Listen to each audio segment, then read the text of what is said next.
Hello viewers, namaste, welcome back to my new video. അപ്പോൾ ഇന്നത്തെ വീഡിയോയിൽ കാണിക്കുന്ന പെർഫോമൻസ് സ്വിംഗ് ട്രേഡിംഗ് ആണ്. അതായത് നമ്മുടെ വിൻ ട്രെൻഡ് ഈ ഒരു സ്ട്രാറ്റജി ഉപയോഗിച്ച് സ്വിംഗ് ട്രേഡിംഗിൽ എങ്ങനെ നമുക്ക് ട്രേഡ് പിക്ക് ചെയ്യാം എന്നുള്ളതാണ്.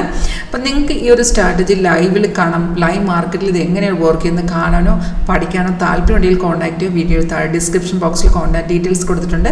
കോളർ വാട്സപ്പ് സെയിം നമ്പർ തന്നെയാണ്. നമുക്കിത് എല്ലാ മാർക്കറ്റും അവൈലബിൾ ആണ്. അതിനകത്ത് option, stock, future, commodities, forex, crypto എല്ലാം ഉണ്ട്. അതുപോലെ ഇൻട്രാഡേ, സ്വിംഗോ, സ്കാൽപ്പിംഗ് ഏതിൽ വേണമെങ്കിൽ നമുക്ക് ഈ ടൈം ഫ്രെയിം അനുസരിച്ച് സെറ്റ് ചെയ്യാവുന്നതാണ്. അതനുസരിച്ചുള്ള സിഗ്നലാണ് സോഫ്റ്റ്വെയർ വരുന്നത്. എല്ലാം ഓട്ടോമാറ്റിക് ആണ്.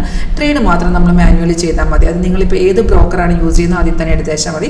അപ്പോൾ നിങ്ങൾക്ക് കൂടുതലായിട്ട് അറിയാൻ താല്പര്യമുണ്ടെങ്കിൽ ഒരു സോഫ്റ്റ്വെയർ യൂസ് ചെയ്യുന്ന ട്രേഡിംഗ് എങ്ങനെയാണെന്നുള്ള അറിയാൻ താല്പര്യമുണ്ടെങ്കിൽ കോൺടാക്ട് ചെയ്യുക. ഒന്നെങ്കിൽ ഓഫീസിൽ വരാം, അല്ലെങ്കിൽ ഓൺലൈൻ തന്നെ കാണാം. അപ്പോൾ ഞാൻ എടുത്തിരിക്കുന്ന ഡിമാർട്ടിൻ്റെ ചാർട്ടാണ് എടുത്തിരിക്കുന്നത്. അപ്പോൾ നമുക്ക് ആവശ്യമുള്ള സ്റ്റോക്കുകൾ നമ്മുടെ സോഫ്റ്റ്വെയറിനകത്തുള്ള ഡാറ്റാസിൽ ഓൾമോസ്റ്റ് മേജറായിട്ടുള്ള ഷെയർസുകളൊക്കെ ഉണ്ട്. അതിൽ നമ്മൾ ഏത് ആഡ് ചെയ്തിട്ടാലും സോഫ്റ്റ്വെയറിൻ്റെ സിഗ്നൽസ് കാണിച്ചു തരും. അപ്പോൾ ആ സിഗ്നൽസ് ഓട്ടോമാറ്റിക്കായിട്ട് വരും, പക്ഷേ നമ്മളത് കൺഫേം ആണോ ചെക്ക് ചെയ്യുക. ഇപ്പോൾ ഡിമാർട്ടിൽ ഏറ്റവും മേളിൽ വരുന്നതാണ് മാർക്കറ്റ് റേറ്റ്. ഇതിൽ ഈ ഗ്രീൻ കളറിൽ വരുന്നതാണ് നമുക്ക് ബൈ ചെയ്യാനുള്ള ഇൻഡിക്കേഷൻ. ഇത് വരുമ്പോൾ തന്നെ അലേർട്ട് മെസ്സേജ് വരും, നോട്ടിഫിക്കേഷൻ വരും, സൗണ്ട് കേൾക്കാൻ പറ്റും. അതേ ഡീറ്റെയിൽസ് മേഖലത്തെ ഡാഷ്ബോർഡിൽ എഴുതി കാണിച്ചിട്ടുണ്ട്. ഡിമാർട്ടിൽ നമ്മൾ നോക്കുകയാണെന്നുണ്ടെങ്കിൽ 13/8 അതായത് ഓഗസ്റ്റ് 13-ാം തീയതി വന്ന ട്രേഡാണ്. 4275 വന്ന ട്രേഡാണ്. അപ്പോൾ നമുക്ക് ഇവിടെ ഒരു ബൈ കാണിക്കുമ്പോൾ ഉടനെ കയറി നമ്മൾ ബൈ ചെയ്യില്ല, അതൊന്ന് കൺഫേം ആണെന്ന് ജസ്റ്റ് ചെക്ക് ചെയ്യുക. അതെങ്ങനെയാണെന്ന് വെച്ചാൽ ഇവിടെ ബൈസിക്കിൾ വന്നിട്ടുണ്ട്, അതായത് ആരോ ഇവിടെ വന്നിട്ടുണ്ട്. ഫസ്റ്റ് കൺഫർമേഷൻ പ്രൈസ് ഇവിടെ ബൈ സോൺ എന്ന് എഴുതിയിട്ടുണ്ടോ എന്ന് നോക്കുക.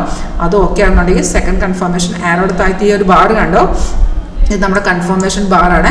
ഈ ബാർ ഗ്രീൻ ആയോ നോക്കുക. 2 കൺഫർമേഷൻ എടുത്ത് വെച്ചാൽ മതി. ഈ 2 കൺഫർമേഷൻ അവിടെ വന്നോ, നിങ്ങൾക്ക് ധൈര്യമായിട്ട് ആ ട്രേഡ് എക്സിക്യൂട്ട് ചെയ്യാൻ നിങ്ങൾക്ക് ആ ബൈ ആ ഒരു പൊസിഷൻ എൻട്രി ആ ഒരു സ്റ്റോക്ക് നമുക്ക് ബൈ ചെയ്തിടാവുന്നതാണ്. സിഗ്നൽ വരുമ്പോൾ തന്നെ നമുക്ക് താഴത്തോട്ട് നോക്കിയാൽ ടാർഗറ്റ് 1, 2, 3 3 ടാർഗറ്റും കാണിച്ചു വന്നിരിക്കും. സ്റ്റോപ്പ് ലോസ് ഉണ്ടാവും. സ്റ്റോപ്പ് ലോസ് ട്രെയിലിംഗ് ആണ്. നമ്മൾ റിസ്ക് റിഡ്യൂസ് ചെയ്യാൻ വേണ്ടിയിട്ടാണ് ട്രെയിലിംഗ് ഇട്ടിരിക്കുന്നത്. ഇപ്പോൾ 4275 ചെയ്യുന്നത് നമുക്ക് ഫസ്റ്റ് ടാർഗറ്റ് വന്ന 4322.60, 4360, അതിന് ശേഷം 4390 ലാസ്റ്റ് ടാർഗറ്റ്. മൂന്നാമത്തെ ടാർഗറ്റ് വന്നിട്ടില്ല, നമുക്ക് 2 ടാർഗറ്റ് വന്നു. ഇപ്പോഴും നമുക്ക് പ്രോഫിറ്റ് എന്ന് തോന്നുകയാണെങ്കിൽ ഈ ഒരു പൊസിഷൻ നമുക്ക് ഇവിടെ വെച്ച് എക്സിറ്റ് ചെയ്യാവുന്നതാണ്. അല്ലെന്നുണ്ടെങ്കിൽ മൂന്നാമത്തെ ടാർഗറ്റിന് വേണ്ടി വെയിറ്റ് ചെയ്യണമെങ്കിൽ സ്റ്റോപ്പ് ലോസ് ട്രെയിൽ ചെയ്ത് നമുക്ക് ഈ പൊസിഷൻ കണ്ടിന്യൂ ചെയ്ത് പോകാവുന്നതാണ്. വളരെ ഈസി ആയിട്ട് നമുക്ക് മനസ്സിലാക്കി എടുക്കാവുന്ന സ്ട്രാറ്റജി. ലൈവിൽ എങ്ങനെ വർക്ക് ചെയ്യുന്നതൊക്കെ കാണാൻ അത് പഠിക്കാനും താല്പര്യം ഉണ്ടെങ്കിൽ കോൺടാക്ട് ചെയ്തോളൂ. Thank you.